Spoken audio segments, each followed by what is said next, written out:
आज महाराष्ट्रात कुठेही जाओ, मुख्यमंत्री म्हटलं की एकच चेहरा समोर येतो आणि ते म्हणजे एकनाथजी शिंदे. कारण अशी काही छाप या महाराष्ट्रावर माननीय एकनाथजी शिंदे यांनी पाडली की मुख्यमंत्री म्हटलं की एकनाथजी शिंदे.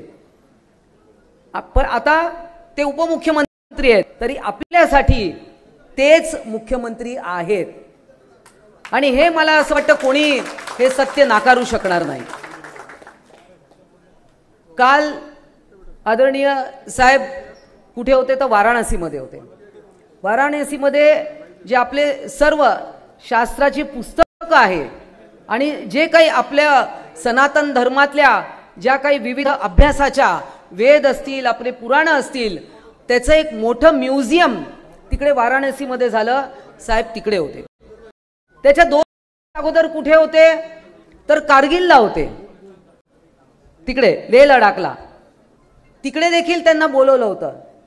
म्हणजे माननीय एकनाथजी शिंदे आता हे केवळ महाराष्ट्रापुरते राहिले नाही तर ते एक अखिल भारतीय नेतृत्व झालेलं आहे आणि म्हणूनच त्यांचा सार्थ अभिमान असायला पाहिजे. आपण त्यांच्या पक्षात आहोत. आज 2.5 वर्षात कुठल्याही पक्षाचा एवढा रेकॉर्ड नाही आहे की 2.5 वर्षामध्ये कुठल्याही पक्ष 60 आमदार निवडून आणले. 60 आमदार या इतिहासात नाही तर देशाच्या इतिहासात 2.5 वर्ष एखादा पक्ष चालवून त्याच्यात एवढे आमदार निवडून आणणं आणि खासदार देखील निवडून आणले 8-9, ही एक खूप मोठी गोष्ट आहे. आणि ही किमया केवळ माननीय एकनाथजी शिंदेच करू शकतात. म्हणूनच त्यांच्याकडे बघून आज अनेक पक्ष आहेत, विविध पक्ष.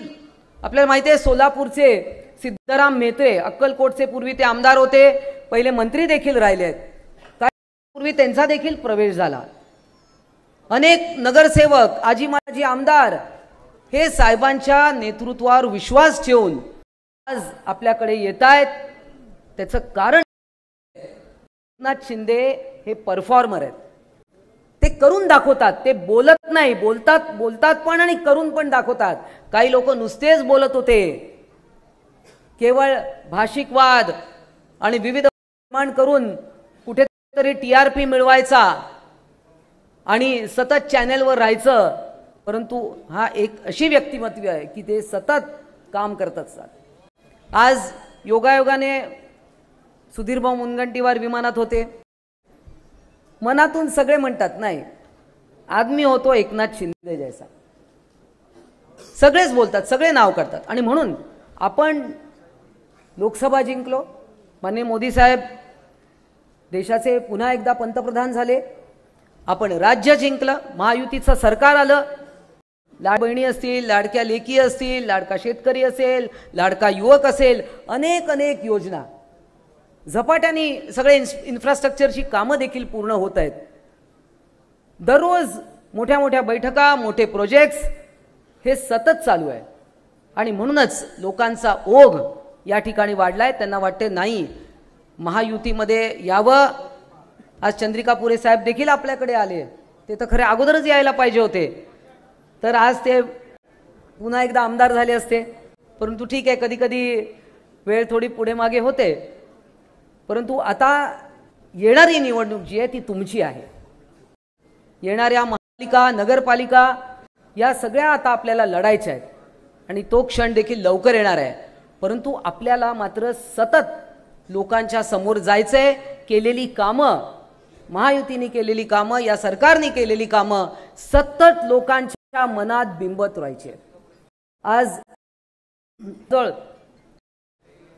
2.25 कोटी लाडक्या भगिनी आणि करून दाखवलंय. इकडे माझ्या महिला जिल्हा प्रमुख बसल्या आहेत, मनीषाताई पापडकर आहेत, आपल्या नेहा भोकरे आहेत, अनिताताई आहेत, सगळ्याच जणी आहे. अमरावतीच्या पण आपल्या दरेकरताई इथे आलेल्या आहेत, करुणाताई आहेत, प्रतिमा आहे. या सगळ्यांनी भरपूर फॉर्म भरले.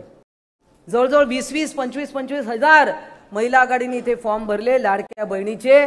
आणि म्हणूनच या सगळे आज इकडे पुरुष मंडळी बसले. आपण एक नाव घ्यायला मी विसरले, आपल्याकडे प्रवेश त्यांनी नुकताच केला, माजी आमदार दुष्यंत चतुर्वेदी हे पण इथे आले आहेत, त्यांचं इकडे मी स्वागत करते. माझ्याबरोबर सहकारी राहिले आहेत परिषदेमध्ये. आणि ही सगळी किमया जी आहे ही लाडक्या बहिणींची आहे. दोनच गोष्टींमुळे सरकार आलेलं आहे, पुन्हा पुन्हा सांगते आणि ओपनली सांगते. एक तर लाडक्या बहिणी आणि दुसरे एकनाथजी शिंदे यांच्यामुळे आणि केवळ यांच्यामुळेच हे महायुतीचं सरकार आलेलं आहे. आणि म्हणूनच आपल्याला त्यांचा सार्थ अभिमान आहे. लवकर एकनाथजी शिंदे या ठिकाणी येतील. तत्पूर्वी मला बोलण्यास संधी दिली सूरज भाऊ, धन्यवाद. जय हिंद, जय महाराष्ट्र.